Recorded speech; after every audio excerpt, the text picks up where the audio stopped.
દક્ષિણ અને ઉત્તર ગુજરાતમાં પણ મેઘરાજાની હાજરી રહી. અરવલ્લીના 4 તાલુકામાં ભારે વરસાદ. અરવલ્લી જિલ્લાના 4 તાલુકામાં મેઘરાજા આક્રમક મૂડમાં દેખાયા અને ધોધમાર વરસાદ વરસ્યો. મોડાસા, મેઘરજ, માલપુર અને ભિલોડા તાલુકામાં ભારે વરસાદ ખાબક્યો. સવારથી જ વરસાદી વાદળો ઘેરાયા હતા, જે બપોર બાદ ધોધમાર વરસાદ બનીને વરસ્યા. મોડાસા શહેરના 4 રસ્તા હજીરા વિસ્તારમાં ભારે વરસાદ પડ્યો. આ તરફ માલપુરના સજ્જનપુરા, કંપા, વણજારી, ગોવિંદપુરા સહિતના વિસ્તારમાં ધોધમાર વરસાદથી પાણી ભરાઈ ગયા. મેઘરજના ભુજરી, લીંબોદરા સહિતના વિસ્તારમાં પણ મેઘાવી માહોલ રહ્યો. મુશળધાર મેઘ સવારી આવતા લોકોને ગરમીથી રાહત મળી. મેઘરાજાએ સુરત જિલ્લાને ધમરોડી નાખ્યો. સુરતના ગ્રામ્ય વિસ્તારોમાં મેઘરાજાએ ધબધબાટી બોલાવી. લો લેવલ કોઝવે પરથી પાણી ફરી વળતા અનેક રસ્તાઓ બંધ થયા. માંગરોળ, માંડવી તાલુકામાં વહેલી સવારથી વરસાદી માહોલ જામ્યો. ભારે વરસાદને કારણે માંડવી તાલુકાના 6 અને માંગરોળ તાલુકાનો 1 રસ્તો બંધ થયો. ઉશ્કેરથી મુજલાવ, દેવગઢથી અંધારવાડી, મોરીઠાથી કાલીબેલ, ગોળસંબાથી વલારગઢ અને ઉમરસાડીથી ખરોલી જવાનો માર્ગ બંધ થયો. માંગરોળથી નાની પારડી માર્ગ પણ ઓવરટેપિંગને કારણે બંધ થયો. આ તરફ વલસાડ જિલ્લામાં પણ વરસાદની હેલી યથાવત છે. વલસાડના ગ્રામ્ય વિસ્તારોમાં પણ મેઘાવી માહોલ જોવા મળ્યો. વહેલી સવારથી જિલ્લાના તમામ તાલુકામાં વાદળછાયું વાતાવરણ રહ્યું. છેલ્લા 9 દિવસથી જિલ્લામાં સતત વરસાદ થઈ રહ્યો છે, જેના કારણે ખેડૂતોના પાકને નુકસાનની ભીતિ સેવાઈ રહી છે. રાજ્યના જળાશયોમાં જાણે કે જળ ક્રાંતિ આવી. મોટા ભાગના ડેમ ઓવરફ્લો. ચોમાસાની વિદાય વેળાએ સારો એવો વરસાદ વરસતા રાજ્યના ડેમ ફરી છલકાયા. નર્મદા ઉપરાંત સૌરાષ્ટ્રના મોટાભાગના ડેમ છલકાયા. રાજકોટ જિલ્લાના ઉપલેટાના મોજીરા પાસે આવેલો મોજ ડેમ ફરી ઓવરફ્લો થયો. મોજ ડેમના 3 દરવાજા 2 ફૂટ ખોલાયા. મોજ ડેમ ઓવરફ્લો થતા તંત્ર દ્વારા હેઠવાસના લોકોને સાવચેત કરવામાં આવ્યા. મોજ ડેમના હેઠવાસના ઉપલેટા સહિત મોજીરા, ગઢાડા, ખાખીજાડિયા, સેવંતરા, નવાપરા, કેરાડા અને વાડલા ગામના લોકોને એલર્ટ કરવામાં આવ્યા. સાથે જ ઉપલેટા મોજ નદીના પટમાં અવરજવર ન કરવા તંત્ર દ્વારા સૂચનાઓ આપવામાં આવી. આ તરફ જૂનાગઢના માણાવદરના બાંટવાખારા જળાશયમાં પાણીની આવક વધી. ધસમસતા પાણી આવતા ડેમના 4 દરવાજા ખોલવામાં આવ્યા. ડેમના પાણીને લઈ માણાવદર તાલુકાના ભલવાડ, કોડવાવ, એકલેરા, સમેગા ગામને એલર્ટ કરવામાં આવ્યા. ડેમના પટમાં કોઈએ અવરજવર ન કરવા તંત્રએ ચેતવણી આપી. સાબરકાંઠાના ઉપરવાસમાં અને રાજસ્થાનમાં ભારે વરસાદથી વિજયનગરની સુકલી નદીમાં પૂર આવ્યું. વિજયનગરના ગ્રામ્ય વિસ્તાર ખારીબેડી, નવાભાગા સહિત રાજસ્થાનના ઉપરવાસમાં ભારે વરસાદ પડ્યો. ભારે વરસાદને પગલે સુકલી નદી 2 કાંઠે વહેતી જોવા મળી. વિરામ બાદ વરસાદ તથા પૂરથી સ્થાનિક ખેડૂતોમાં ખુશીનો માહોલ છે. આ તરફ રાજકોટના ધોરાજીમાં આવેલો ભાદર 2 ડેમ ઓવરફ્લો થયો. ડેમ સાઇટ વિસ્તારમાં ભારે વરસાદ વરસતા ડેમમાં નવા નીર આવ્યા. ડેમ ઓવરફ્લો થતા 5 ગેટ 2.5 ફૂટ જેટલા ખોલવામાં આવ્યા. નીચાણવાળા વિસ્તાર ઉપલેટા, કુતિયાણા, માણાવદર, રાણાવાવથી પોરબંદર સુધીના ભાદર નદી કાંઠા વિસ્તારના લોકોને નદીના પટમાં અવરજવર ન કરવા તંત્ર દ્વારા સૂચના આપવામાં આવી. દ્વારકાના ખંભાળિયાના ગ્રામ્ય વિસ્તારમાં ધોધમાર વરસાદ. તાલુકાના પાથર ગામે સ્થાનિક નદીમાં ઘોડાપુર. ભાટથર, ઠાકર શેરડી, ભીંડા, પોટ વિસ્તારમાં વરસાદ છે. ભારે વરસાદથી ભાટથર ગામે સ્થાનિક નદીમાં પૂર આવ્યું છે અને પાણીનો ધસમસતો પ્રવાહ આપ જોઈ શકો છો. ભાવનગર જિલ્લામાં વરસાદી માહોલ જામ્યો છે. ભાવનગરના મહુવા શહેરમાં સાર્વત્રિક વરસાદ છે. મહુવામાં સતત 3 દિવસથી વરસાદી માહોલ યથાવત છે. મહુવા શહેર સહિત આજુબાજુના ગ્રામ્ય વિસ્તારોમાં વરસાદ વરસ્યો છે. રસ્તા પર વરસાદી પાણી ફરી વળ્યા છે. વરસાદ પડતા રહીશો ભારે હાલાકીનો સામનો કરી રહ્યા છે. બોટાદના બરવાડા અને ગઢડા પંથકમાં વરસાદ છે. ગાજવીજ સાથે સમગ્ર વિસ્તારમાં વરસાદી માહોલ જામ્યો છે. બોટાદ શહેર, સમઢિયાળા, શેરથડી, પાળિયાદમાં પણ વરસાદ છે. બરવાડા શહેર અને સાળંગપુર, ખાંભડા, બેલામાં પણ વરસાદ. ટીમલા, કુંડળ સહિતના વિસ્તારોમાં પણ વરસાદ ચાલુ છે. અમરેલી, બગસરા સહિતના ગ્રામ્ય વિસ્તારોમાં ધોધમાર વરસાદ વરસ્યો છે. મોટા, મુંજિયાસર, માણેકવાડા સહિતના વિસ્તારમાં વરસાદ છે. બગસરા શહેરમાં પણ વરસાદના કારણે રોડ પર પાણીના વહેણ જોવા મળી રહ્યા છે. રસ્તા પર ઘૂંટણસમા વરસાદી પાણી વહેતા થયા. કાળા ડિબાંગ વાદળો સાથે ધોધમાર વરસાદ ચાલુ છે. તો અમરેલી, લાઠી શહેર બાદ ગ્રામ્ય વિસ્તારોમાં ધોધમાર વરસાદ વરસ્યો છે. ઇંગોરાડા, એકલારા, ભીંગરાડ સહિતના વિસ્તારોમાં વરસાદી માહોલ જામ્યો છે. વરસાદના પગલે ખેતરો વરસાદી પાણીથી તરબોળ થયા છે. લીલિયા શહેરમાં ધીમી ધારે વરસાદ શરૂ થયો છે. અમરેલીના વરસડા અને ઈશ્વરિયા સહિતના ગામોમાં ધોધમાર વરસાદ ખાબક્યો.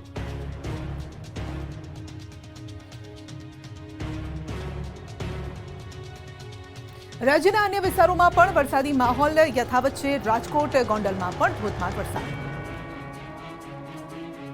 સતત ત્રીજા દિવસે મેઘરાજાએ ગોંડલમાં ધબધબાટી બોલાવી. ગોંડલ શહેર અને ગ્રામ્ય વિસ્તારોમાં ધોધમાર વરસાદ વરસ્યો. શહેરમાં વહેલી સવારથી જ વરસાદી વાતાવરણ રહ્યું અને બપોર બાદ ભારે વરસાદ ખાબક્યો. ધોધમાર વરસાદને લઈને શહેરના રાજમાર્ગો પર પાણી ભરાયા. રાજકોટ જિલ્લાના ગ્રામ્ય વિસ્તારોમાં ધોધમાર વરસાદ વરસ્યો. લોધિકા તાલુકાના ખીરસરા, મેટોડા, જીઆઈડીસી સહિતના વિસ્તારોમાં ધોધમાર વરસાદ ખાબક્યો. વરસાદ વરસતા રસ્તાઓ પર પાણી વહેતા થયા. રાજકોટ જિલ્લાના ગ્રામ્ય વિસ્તારોમાં ગઈકાલે પણ વરસાદ વરસ્યો હતો. આ તરફ મહીસાગર જિલ્લામાં વરસાદી માહોલ જામ્યો. મહીસાગરના મુખ્ય મથક લુણાવાડામાં વરસાદ વરસ્યો. સંતરામપુર, કડાણા, ખાનપુરમાં મેઘરાજાનું આગમન થયું. વીરપુર તાલુકાના આજુબાજુના ગ્રામ્ય વિસ્તારોમાં પણ વરસાદી ઝાપટા પડ્યા. વરસાદે સંતરામપુરમાં ચાલતા 130 વર્ષ જૂના રવેડીના મેળાની મજા બગાડી. આ તરફ વરસાદનો રાઉન્ડ શરૂ થતા ખેડૂતો ચિંતામાં મુકાયા છે. વરસાદમાં ડાંગર આડી પડી જતા ખેડૂતોના ઊભા પાકને નુકસાન પહોંચ્યું. ઉપરવાસમાં ભારે વરસાદથી વડોદરાના વાઘોડિયાના દેવ ડેમમાં ધસમસતા પાણી આવ્યા. પાણીની આવક વધતા દેવ ડેમના 3 દરવાજા ખોલવામાં આવ્યા.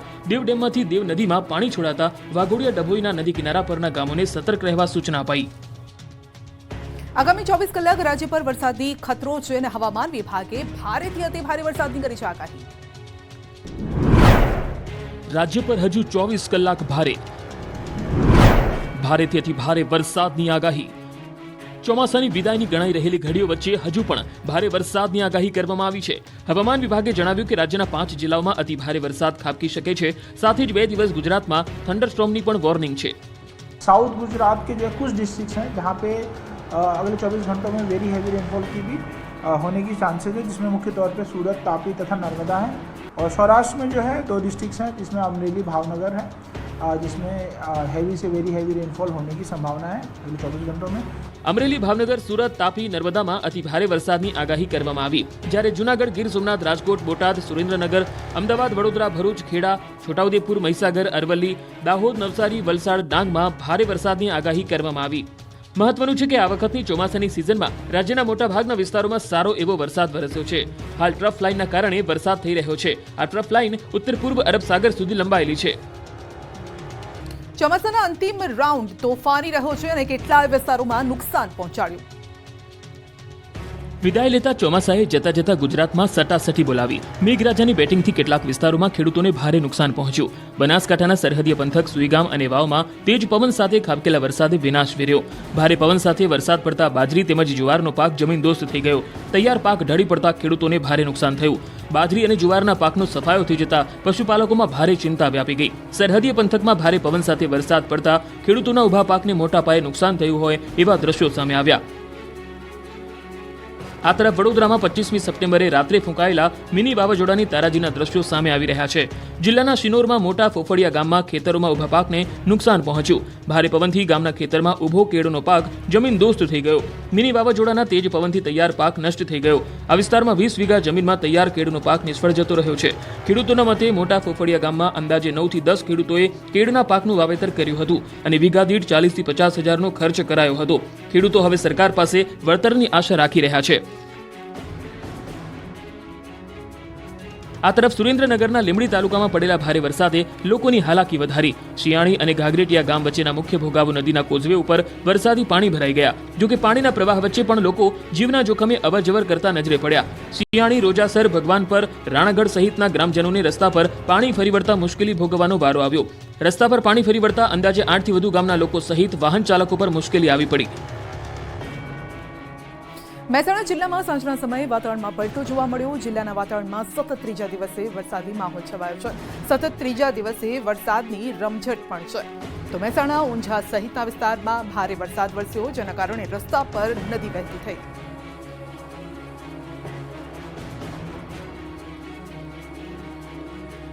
આકાશી આફતે ખેડૂતોની મહેનત પર પાણી ફેરવ્યું છે. મહેસાણા, સુરેન્દ્રનગર જિલ્લામાં નુકસાન.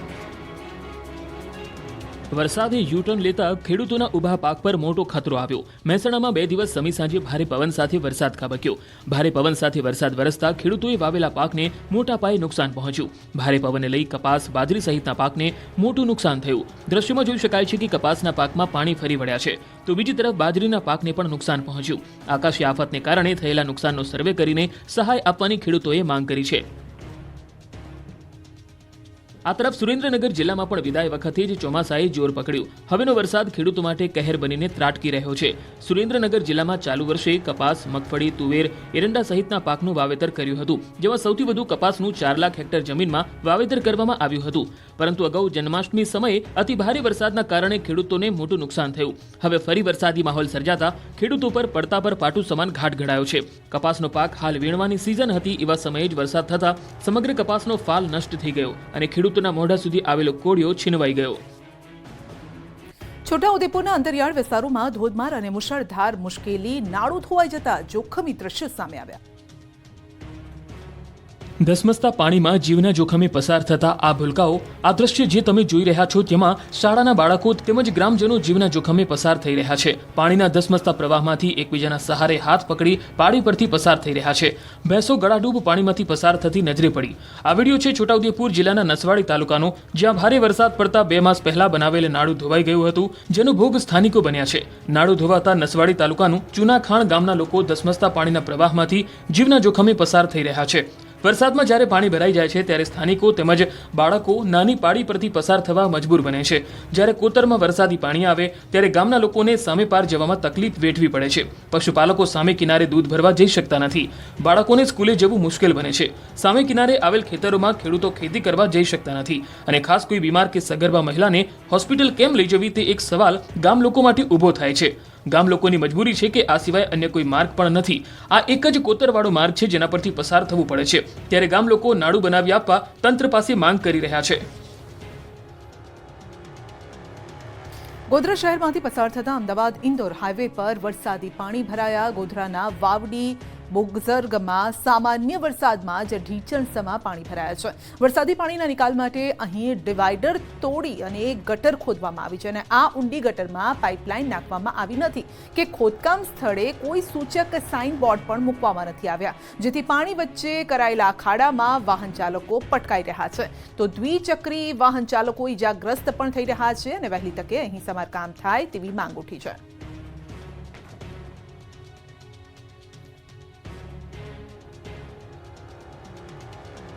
ખેલૈયાઓ આનંદો, હવે નવરાત્રીમાં મોડી રાત સુધી રમી શકશો ગરબા. ગુજરાત સરકારનો મોટો નિર્ણય. ખેલૈયાઓ મોડી રાત સુધી રમી શકશે ગરબા. નવરાત્રીમાં વેપારીઓ મોડા સુધી કરી શકશે વેપાર. નવલા નોરતાનો તહેવાર નજીક આવી રહ્યો છે. ખેલૈયાઓ મન મૂકીને ગરબે રમવા માટે થનગની રહ્યા છે. ત્યારે ખેલૈયાઓ માટે રાજ્ય સરકારે મહત્વનો નિર્ણય લીધો. રાજ્યમાં હવે મોડી રાત સુધી ખેલૈયાઓ ગરબે ઘૂમી શકશે. એટલું જ નહીં, નવરાત્રી દરમિયાન નાના વેપારીઓ પણ મોડી રાત સુધી વેપાર કરી શકશે. નવરાત્રી માટે સીએમ ભૂપેન્દ્ર પટેલ દ્વારા મહત્વનો નિર્ણય લેવામાં આવ્યો છે. આ વિશે ગૃહ રાજ્યમંત્રી હર્ષ સંઘવીએ જાણકારી આપતા જણાવ્યું કે સૌ કોઈના હિતને ધ્યાનમાં રાખતા આ નિર્ણય લેવામાં આવ્યો છે. નવરાત્રી દરમિયાન કોઈપણ પ્રકારની અનિચ્છનીય ઘટના ન બને તે માટે પોલીસ વિભાગને પણ વિશેષ ધ્યાન રાખવા સૂચના અપાઈ છે. મુખ્યમંત્રીશ્રીના માર્ગદર્શનમાં આ બધા જ મધ્યમ વર્ગીય વેપારી, નાના વેપારીઓ, દુકાનોવાળા, રેસ્ટોરન્ટવાળા એનો ધંધો ચાલી શકે તે માટે પોલીસને ખાસ સૂચના આપવામાં આવી કે 10 દિવસ થોડો લોડ વધારે લઈને બી રાજ્યના સૌ નાગરિકો ઉત્સાહપૂર્વક નવરાત્રી બનાવી શકે તે માટેની ચિંતા કરવામાં આવે. ખૂંખાર આખલાઓએ દ્વારકાના ખંભાળિયાને માથે લીધો. દરબારગઢમાં 2 આખલા તોફાને ચડ્યા. દેવભૂમિ દ્વારકાના ખંભાળિયામાં રખડતા ઢોરનો ત્રાસ હજુ યથાવત છે. દરબારગઢ વિસ્તારમાં 2 આખલા એવા તો બાખડ્યા કે આસપાસના વિસ્તારના લોકોમાં ફફડાટ ફેલાયો. રસ્તા પર 2 આખલા યુદ્ધે ચડ્યા. આખલાની લડાઈને કારણે લોકોના શ્વાસ અદ્ધર ચડ્યા. આખલાઓ બાખડતા કાપડની દુકાનમાં ઘૂસી ગયા. દ્રશ્યમાં જોઈ શકાય છે કે તોફાની આખલા દુકાનમાં ઘૂસી જાય છે અને ત્યાં પણ આતંક મચાવે છે. આખલાઓએ પાર્ક કરેલા 4 બાઇક પણ અડફેટે લીધા. આખલાના આતંકથી રાહદારી અને દુકાનદારોમાં દોડધામ મચી. આ વિસ્તારમાં વારંવાર આખલા યુદ્ધની ઘટના બને છે, જેથી અહીંથી નીકળતા વાહન ચાલકોમાં ભારે ડરનો માહોલ હોય છે. ઢોરની સમસ્યાનો ઉકેલ લાવવા સ્થાનિકોએ ઉગ્ર માંગ કરી છે. વલસાડના ગ્રામ્ય વિસ્તારોમાં પશુઓનો શિકારી પકડાયો છે. ખૂંખાર દીપડો પાંજરે પુરાયો. વલસાડ જિલ્લાના ગ્રામ્ય વિસ્તારોમાં આતંક મચાવનારો દીપડો આખરે પાંજરે પુરાઈ ગયો. વલસાડના પારડીના ગોઈમા ગામના છેવાડે એક ખૂંખાર દીપડો પાંજરામાં આબાદ ઝડપાઈ ગયો. ગોઈમાના પોપટ ફળિયામાં દીપડાના આંટા ફેરા વધ્યા હતા અહીં દીપડાએ પશુપાલકને ત્યાં એક બકરીનું મારણ કર્યું હતું. રાતના અંધારામાં દીપડાએ કરેલ બકરીના મારણની સવારે ખબર પડી. ગામમાં દીપડાની હાજરી અંગે સ્થાનિક લોકોએ તાત્કાલિક વન વિભાગને જાણ કરી. ત્યારબાદ વન વિભાગની ટીમે દીપડાને સકંજામાં લેવા ઓપરેશન શરૂ કર્યું. પશુપાલકના ઘરની આજુબાજુ દીપડાને ઝડપી લેવા માટે વન વિભાગે પાંજરા ગોઠવી દીધા હતા. આખરે વન વિભાગના આ પ્રયાસને સફળતા મળી અને ગોઈમા ગામ અને આસપાસના વિસ્તારમાં આતંક મચાવતો આ ખૂંખાર દીપડો પાંજરે પુરાયો. દીપડો પાંજરે પુરાતા લોકોએ રાહતનો શ્વાસ લીધો. મહત્વપૂર્ણ છે કે આ અગાઉ પણ વલસાડ જિલ્લાના શહેરી અને ગ્રામ્ય રહેણાંક વિસ્તારમાંથી દીપડા જેવા હિંસક પશુઓ ઝડપાઈ ચૂક્યા છે. આ તરફ ગાંધીનગરના પીપળજ પાસે દીપડો દેખાયો. રાતના સમયે દીપડો દેખાયો હોવાની ચર્ચાએ જોર પકડ્યું છે. ગ્રામજનોએ વન વિભાગને પણ દીપડો દેખાયાની જાણકારી આપી છે અને વન વિભાગની ટીમે માહિતીના આધારે તપાસ હાથ ધરી.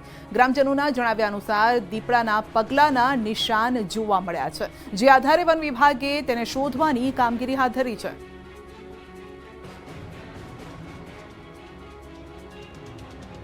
ફરી દેખાયા સાવજ. અમરેલીના લીલિયા અને ગીર ગઢડામાં વરસાદી માહોલમાં સાવજોની મોજ. એવું કહેવાય છે કે સિંહોના ટોળા ન હોય, પરંતુ અમરેલીના લીલિયા પંથકમાં એક સાથે 7થી વધુ સિંહોનું ટોળું દેખાયું. લીલિયાના અંડાળિયા નજીક રસ્તો ક્રોસ કરી રહેલા સિંહોના ટોળાએ વાહનોને થંભાવી દીધા. લાઠી લીલિયા રોડ પર 7થી વધુ સિંહોના ટોળા રોડ ક્રોસ કરતા હોય એવો વિડીયો સામે આવ્યો. સાવજો રસ્તો પસાર કરી રહ્યા હોવાથી બાઇક, કાર સહિતના વાહનોને ઊભું રહી જવું પડ્યું. ચોમાસાના માહોલ વચ્ચે જંગલના રાજા લટાર મારવા નીકળતા હોય છે, ત્યારે એક સાથે 7થી વધુ સિંહો દેખાતા સિંહ પ્રેમીઓમાં ખુશીનું મોજું ફરી વળ્યું. આ તરફ ગીર ગઢડા પંથકમાં વરસાદી મોજ માણતું સિંહ યુગલ કેમેરામાં કેદ થયું. ગીર ગઢડાના ચીખલીકુબા તુલસીશ્યામ રોડ પર વરસતા વરસાદમાં સિંહ અને સિંહણના દ્રશ્યો કેમેરામાં કેદ થયા. ઝરમર વરસાદમાં સિંહ યુગલ મુખ્ય રોડ પર આવી ચડતા ત્યાંથી પસાર થતા વાહનોના પૈડા થંભી ગયા હતા. આ વિડીયો સોશિયલ મીડિયામાં વાયરલ થઈ રહ્યો છે. તો એક દિવસ પહેલા સાબરકુંડલાના જાબાળ ગામમાં 4 સિંહે ધામા નાખ્યા. અમરેલીના ગામડાઓમાં સાવજોએ ધામા નાખ્યા છે. સાવરકુંડલા તાલુકાના જાબાળ ગામમાં 4 સિંહે પેટ્રોલિંગ કર્યું. વરસાદી માહોલ વચ્ચે જંગલમાં મચ્છરથી કંટાળી સાવજો જાબાળ ગામ પહોંચ્યા હતા. અડધી રાત્રે ગામમાં 4 સિંહે આંટા મારતા લોકો ડરી ગયા. રાત્રે નીરવ શાંતિમાં સાવજોની ગર્જનાથી લોકોની ઊંઘ હરામ થઈ ગઈ. સાવજો જાણે ગામમાં નાઇટ પેટ્રોલિંગ કરતા હોય તેવું લાગી રહ્યું છે. કોઈ શિકાર હાથ ન લાગતા આંટા ફેરા મારી જતા રહ્યા. આ બાજુ અમરેલીમાં ચાલુ વરસાદે સિંહની લટાર કેમેરામાં કેદ થઈ. ભાવનગર સોમનાથ નેશનલ હાઈવે પર 2 સિંહે પશુનું મારણ કર્યું. જાફરાબાદ તાલુકાના કાગવદર ગામ નજીક ડાલામત્તા હાઈવે પર ચડી આવ્યા હતા. ચાલુ વરસાદે સિંહે હાઈવે પર આવતા વાહનો પણ થંભી ગયા. ડેમનું કામ ગોકળ ગતિએ ચાલતા લોકોમાં રોષ. 8થી 10 ગામના ખેડૂતો એકઠા થયા. દેવભૂમિ દ્વારકા જિલ્લાના ભાણવડ તાલુકાના હડમતિયા ડેમનું કામ 7 થી 8 વર્ષથી ખોરંભે ચડ્યું છે. હડમતિયા ડેમ ભાણવડ તાલુકાના રેટાકા, લાવડ, ખીરસરા, સીમર, કંટોલિયા સહિત 8 થી 10 ગામો માટે સિંચાઈનો મહત્વનો સ્ત્રોત છે. ખેડૂતોના જણાવ્યા મુજબ રેટાકા લાવડ ગામે આવેલ હડમતિયા ડેમનું ખાતમુહૂર્ત વર્ષ 2016-17માં સિંચાઈ મંત્રી બાબુ બોખીરિયા દ્વારા કરવામાં આવ્યું હતું. ત્યારબાદ આ ડેમનું કામ પણ ઝડપી ગતિએ થયું હતું, પરંતુ જમીન સંપાદનના કારણે છેલ્લા 7-8 વર્ષથી આ ડેમનું કામ ખોરંભે ચડી ગયું છે. ભાણવડ તાલુકાના 8 થી 10 ગામના ખેડૂતો ડેમ પાસે એકત્ર થયા અને ડેમનું કામ જલ્દી પૂર્ણ થાય તેવી ઉગ્ર માંગ કરી હતી. મોરબીમાં જમીનને લઈને વિવાદ સામે આવ્યો. ગામતળની જમીનમાં દબાણનો વિવાદ. મોરબીમાં લીલાપર રોડ પર આવેલા વજે પર ગામતળની સરકારી જમીન પર દબાણને લઈ મામલો ગરમાયો છે. આ દબાણ ભાજપ આગેવાન અરવિંદ બારૈયા દ્વારા કરવામાં આવ્યું હોવાનું સામે આવ્યું. ત્યારે મોરબીના જિલ્લા કલેક્ટરે આ મામલે જણાવ્યું કે દબાણ બાબતે 2 મહિના પહેલા તંત્ર દ્વારા નોટિસ પાઠવાઈ છે. તંત્ર કોઈના રાજકીય દબાણમાં કામ નથી કરતું. આગળની કાર્યવાહી પણ નિયમ મુજબ કરવામાં આવશે. ત્યારે આ તરફ સરકારી જગ્યા પર દબાણ કરનાર ભાજપ આગેવાન અરવિંદ બારૈયાએ જણાવ્યું કે આખો પાર્ટી પ્લોટ ગેરકાયદેસર નથી. મારી જમીનની આજુબાજુમાં સરકારી ખરાબાની જમીન છે. તે જમીનની જંત્રી મુજબ રકમ ભરીને તે જમીન મેળવવા અરજી કરેલી છે. તેમણે કહ્યું જમીન પર કોઈ દબાણ કર્યું નથી. આ મામલે તંત્ર જે નિર્ણય લેશે તેમાં મારો પૂરો સહકાર રહેશે. હીરા વેપારીએ 50 કરોડનું ઉઠમણું કર્યાની ચર્ચાથી સુરત હીરા ઉદ્યોગમાં ચકચાર. દિવાળી પહેલા હીરા વેપારીઓ ચિંતામાં. હોંગકોંગમાં હીરાનો વ્યવસાય કરતા અને મુંબઈમાં ઓફિસ ધરાવતા ઉત્તર ગુજરાતના હીરા વેપારીએ ₹50 કરોડમાં ઉઠમણું કરતા ખળભળાટ મચી ગયો. આ ઉઠમણાથી અનેક વેપારીઓના રૂપિયા ફસાઈ ગયા. સુરતના હીરા ઉદ્યોગમાં છેલ્લા ઘણા સમયથી આર્થિક મંદીનો માહોલ ચાલી આવ્યો છે. આ મંદીના માહોલ વચ્ચે ઉત્તર ગુજરાતના વેપારીએ 50 કરોડમાં કર્યું હોવાની ચર્ચાએ સુરતના હીરા ઉદ્યોગના વેપારીઓની ચિંતા વધી ગઈ. હીરા વેપારીએ ઉઠમણું કર્યા હોવાની વાતને લઈ અનેક વેપારીઓના રૂપિયા ફસાઈ ગયા છે. જોકે આ વાતને સુરતના હીરા ઉદ્યોગના અગ્રણી દિનેશ નાવડિયાએ પણ સમર્થન આપ્યું. દિનેશ નાવડિયાએ જણાવ્યું કે આ આર્થિક મંદીનો સામનો કરી રહેલા સુરતના હીરા વેપારીઓ પહેલાથી જ સંકટમાં છે. તેમાં ઉત્તર ગુજરાતના હીરા વેપારીએ 50 કરોડમાં ઉઠમણું કર્યું હોવાની ચર્ચા બજારમાં ચાલી રહી છે. હાલ હીરા ઉદ્યોગમાં ચાલી રહેલ મંદીનો લાભ ઉઠાવી આવા વેપારીઓ નાના વેપારીઓ જોડે છેતરપિંડી કરે છે. તેથી સરકારે આ મામલે કડક કાયદો લાવવાની જરૂર છે. બહુચરાજીમાં જૂનું મંદિર ઉતારવાની કામગીરી શરૂ. 76 કરોડના ખર્ચે બનશે નવું મંદિર. સુપ્રસિદ્ધ યાત્રાધામ એવા મહેસાણાના બહુચરાજીમાં આવેલ મા બહુચર માતાનું મંદિર નવનિર્માણ કરવા માટે જૂનું મંદિર ઉતારવાનું કામ શરૂ કરી દેવાયું. થોડા દિવસ અગાઉ સીએમના હસ્તે બહુચરાજી માતાના મંદિરને નવું બનાવવાના કામનું ખાતમુહૂર્ત થયું હતું. ત્યારબાદ હવે જૂનું મંદિર ઉતારવાની કામગીરી શરૂ કરી દેવાઈ છે. શક્તિપીઠ તરીકે જાણીતા યાત્રાધામ બહુચરાજી મંદિરનું 76.51 કરોડના ખર્ચે મંદિર નવનિર્માણ પામનાર છે. નવીન મંદિરના મુખ્ય શિખરની ઊંચાઈ 88.3 ફૂટ હશે. મંદિર પ્રાંગણ અને બહુચરાજી આસપાસના વિસ્તારનો તબક્કાવાર સર્વગ્રાહી વિકાસ થશે. ત્યારે હાલ મંદિરના નવનિર્માણ માટે ફેઝ 1નું કામ શરૂ થઈ ચૂક્યું છે. મહત્વનું છે કે 1835માં બહુચરાજી માતાજીના મંદિરની જીર્ણોદ્ધારની કામગીરી થઈ હતી. લગભગ 15 વર્ષ પહેલા જ કરોડો રૂપિયાના ખર્ચે આરસ પથ્થરમાંથી બનાવવામાં આવેલ મંદિરમાં ઠેર ઠેર ખામીઓ સાથે મંદિરની ઊંચાઈ પણ મૂળ જૂના મંદિરથી ઓછી રહેતા વિવાદ થયો હતો. જો કે હવે ફરીથી નવું મંદિર એક સારા પ્લાનિંગ સાથે બનાવવામાં આવશે, જેના માટે આરસથી બનાવાયેલ મંદિર તોડવાની કામગીરી શરૂ કરી દેવાઈ છે. સુરતમાં વાહન ચોરતી ગેંગ ઝડપાઈ છે. બાઇક ચોરી સસરાને આપી હતી ભેટ. સુરતમાં વાહન ચોરીના બનાવો વધી રહ્યા છે, ત્યારે પોલીસે વાહનોની ચોરતી ગેંગ પકડી પાડી છે. હાલ પોલીસે આ ગેંગના એક શખ્સની ધરપકડ કરી. સુરતના અલગ અલગ વિસ્તારમાંથી વાહન ચોરી કરી મોજશોખ પૂરા કરતો હતો આ ચોર. આ અંગેની ફરિયાદના આધારે આરોપી રસીદ પિરન શાહની અઠવા પોલીસે ધરપકડ કરી. આ સાથે જ 5 ગુનાનો ભેદ ઉકેલાયો. આરોપીની સાથે કુલ 7 જેટલા ચોરીના વાહનો જપ્ત કર્યા. શહેરના અલગ અલગ વિસ્તારોમાંથી વાહનોની ચોરી કરતો હતો. અઠવા, સચિન, જીઆઈડીસી અને ડિંડોલી પોલીસ ચોપડે નોંધાયેલા વાહન ચોરીના ગુના ઉકેલાયા. પોલીસે 2.5 લાખથી વધુની મત્તાનો મુદ્દામાલ જપ્ત કર્યો. પોલીસ તપાસમાં ચોરીની એક મોટરસાઇકલ આરોપીએ મહારાષ્ટ્ર રહેતા સસરાને આપી હોવાની કબૂલાત કરી. જે અંગે વધુ એક આરોપીની ધરપકડ